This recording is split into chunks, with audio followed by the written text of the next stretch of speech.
Welcome to PNN, Plaza Homes YouTube channel. I am Haruka Hase from Plaza Homes. When looking for or living in a rented property in Japan, naturally, certain questions and concerns may arise. Layouts, lease contracts, and other aspects of renting a property in Japan might be different from those in your home country. Today, we will cover various topics that are useful for renting a property in Japan. We regularly provide valuable information about real estate in Japan.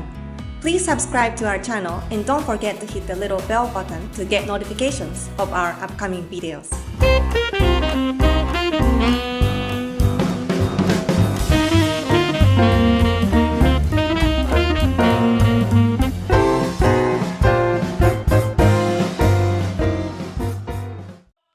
Now, let's take a look at tips for renting a home in Japan, Part 2. Today, we have Mr. Kazuhiro Otsubo, manager from Expat Housing Division. Hello, I'm Kazuhiro Otsubo, a real estate agent from Plaza Homes. I've been working with rental apartment for many experts at Plaza Homes with my motto to provide service with client's point of view. Based on my experience, I like to talk about the topics that will be useful for those who live in rented homes in Japan or are looking for a rented apartment here in Japan. Previously, my colleague Sumie Nakamura discussed the topics that are not necessarily stated in contract documents, but the topics that are asked from our clients when hunting units. If you have not watched the previous presentation, you can find the link below. In today's presentation, Tips for Renting Homes in Japan Part 2, I will talk about the following topics. 1. Are there any differences between Japanese and American apartment layout terms? 2. What is the difference between ordinary leasing contract and fixed-term leasing contract? 3. Are utilities included in rent or is it necessary to pay them separately? 4. What is restoration and general cleaning fee when moving out? Topic 1. Are there any differences between Japanese and American apartment layout terms? When checking Japanese floor plans, you may often see DK and LDK. Those explanations are very unique to Japan, and they were termed by the Ministry of Construction in 1951. Currently, the descriptions are defined by Real Estate Fair Trade Council of federations such as the followings: DK for living room with a kitchen space, LDK for living room and dining room with a kitchen space. On the other hand, in Europe and the US, they are expressed by using the number of bedrooms instead of DK, LDK, and the numbers of bathrooms are also described in floor plans. For example, it is described as 3 beds and 2 baths in floor plans, instead of 3 DK, LDK. In addition, a set of a bathtub and toilet is counted as 1 bathroom, so if there is a toilet only, it is described as 1/2 or 0.5 bathroom. Let's check the details by using the following sheet. For example, 1 bedroom plus 1 bathroom in English floor plan. It is described as 1 LDK in Japanese floor plan. Also, it is described as 1 LDK as well, even if there is 1 bedroom plus 1.5 bathroom. Just for your information, we, Plaza Homes, describe 1K, kitchen and bedroom only, and 1 DK as studio in English floor plans. We also described a tatami room as tatami in English, instead of bedroom, because it is a room very unique to Japan. For example, in the case of a unit with 1 bedroom and 1 tatami, we describe 1 bedroom and 1 tatami room in English, and describe 2 LDK in Japanese. In floor plans, you may find a layout description such as storage room or serviced room, although it looks like a bedroom. Guess, why is it called differently from a bedroom? The reason is that certain conditions such as the followings must be met to be called a bedroom. Requirements for bedroom. 1. The size of the window for daylight must be at least 1/7 of the floor area. 2. The size of the window for ventilation must be at least 1/20 of the floor area. If a bedroom-like room does not meet those requirements, it is described as service room, study room, den, or sometimes storage room. Service room and study room, den may look like a bedroom though. It may be not convenient to use as a regular bedroom, because there is no outlet or installation space for AC in many cases. In alphabetical order, we have compiled the descriptions that often appear on floor plans. For example, AC is air conditioner, CL is closet, D is dining room, K is kitchen, L is living room, R is space for refrigerator, and W is space for washer. Also, you may often see JO, which is a unique Japanese measurement, and 1 jo is equal to 1.6529 square meters. For example, if you see a bedroom described as 6 jo in Japanese floor plan, it is about 9.9 square meters. Topic 2. What is difference between ordinary leasing contract and fixed-term leasing contract? When checking floor plans, you find two different types of leasing contracts. One is ordinary leasing contract, and the other one is fixed-term leasing contract. And here is a basic explanation about the differences between each type of contract. In ordinary leasing contract, term of contract is generally for a minimum period of 2 years. Canceling a contract before its term is over requires 1 or 2 months prior notice from the lessee. On the other hand, there is a penalty for early cancellation in many cases, which is equal to 1 month of rent, if lessee stay less than a year. Contract is renewable. In fixed-term leasing contract, there is no limit to the length of contract period, though 2-year or 3-year period is popular.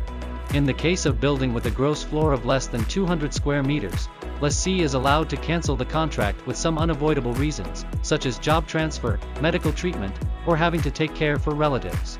Again, on the other hand, there is a penalty for early cancellation in many cases, which is equal to 1 month of rent, if lessee stay less than a year.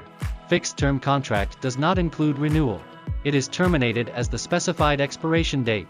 However, recontract is negotiable when both parties agree to do so.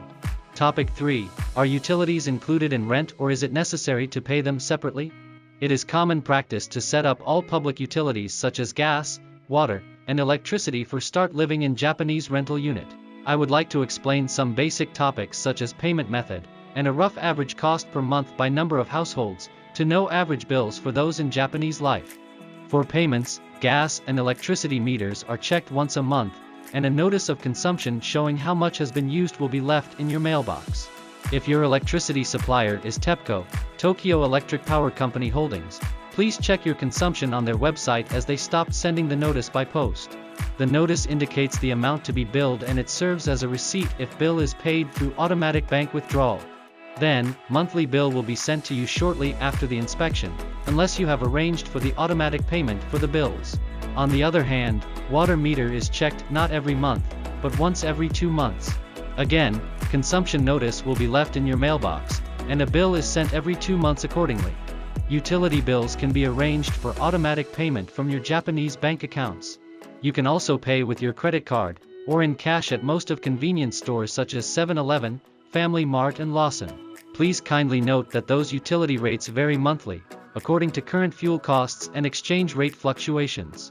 In the following chart, you can see a rough average cost of electricity per month by number of households. Please kindly note that the billed amounts will be more than the average rates in case of using a central AC or a contract of higher voltages. A central AC unit uses a separate energy source, therefore resulting in 2 separate electricity bills. Because those rates are surveyed by Family Income and Expenditure Survey in 2021 by Ministry of Internal Affairs and Communications, they are expected to be 30% higher in the next survey.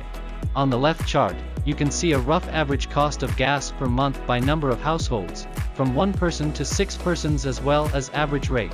On the right chart, you can also see a rough average cost of water per month by number of households, from 1 person to 6 persons, as well as average rate. Once again, those rates are expected to be higher in the next survey.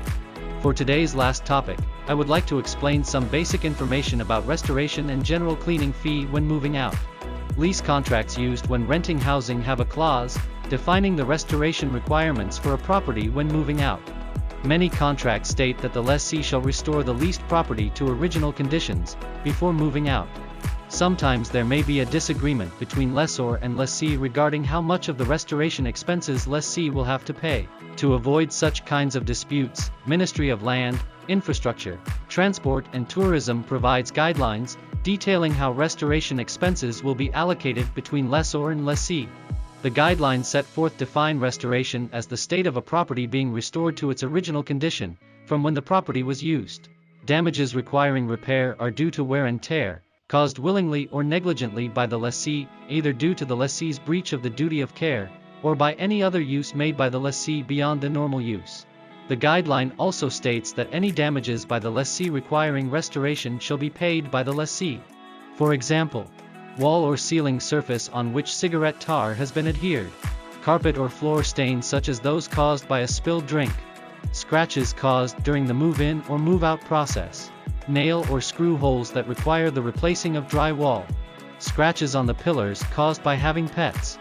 Please kindly note that many lease contracts which are okay to have a pet may require to add one more month of deposit upon when move-in, and to depreciate the full amount of the added deposit upon when move-out. On the other hand, the guideline also explained that repair expense related to damages, such as aging or wear and tear of leased property as a result of normal use, are covered by monthly rent. For example, color changes of wooden floors or wallpaper caused by sunlight, dents or marks on the floors caused by placing of heavy furniture, darkening of the wallpaper near a TV or refrigerator, thermal burn. In many contract documents, you see a topic about general cleaning, and it states that lessee shall be responsible for basic cleaning expenses, provided a professional service provider provided by management company. In normal, please kindly note that general cleaning fee is estimated from 1,000 to 1,500 Japanese yen per square meter plus Japanese consumption tax. The guideline also states that the longer a lessee resides in a leased property, the less responsible for restoration expenses they will be. This includes damages to the property that the lessee is responsible for repairing, such as wear and tear or damage caused willingly or negligently by the lessee. This is based on the idea that the value of the property decreases as the time goes by. For example, the amount of the lessee's expenses responsible for replacing wallpaper, flooring, and carpet will decrease at a rate of approximately 16% per year from 100% in the renovation year. From now, I would like to introduce about Plaza Homes. Plaza Homes, we are specialized in all aspects of buying, selling, and renting a property for both Japanese and foreign clients. Over 50 years we have built up a strong reputation as one of the most trusted property experts in Tokyo, as well as providing comprehensive property management services and expatriate support business throughout the country. We offer a wide variety of properties for rent and sale, and provide property information in English.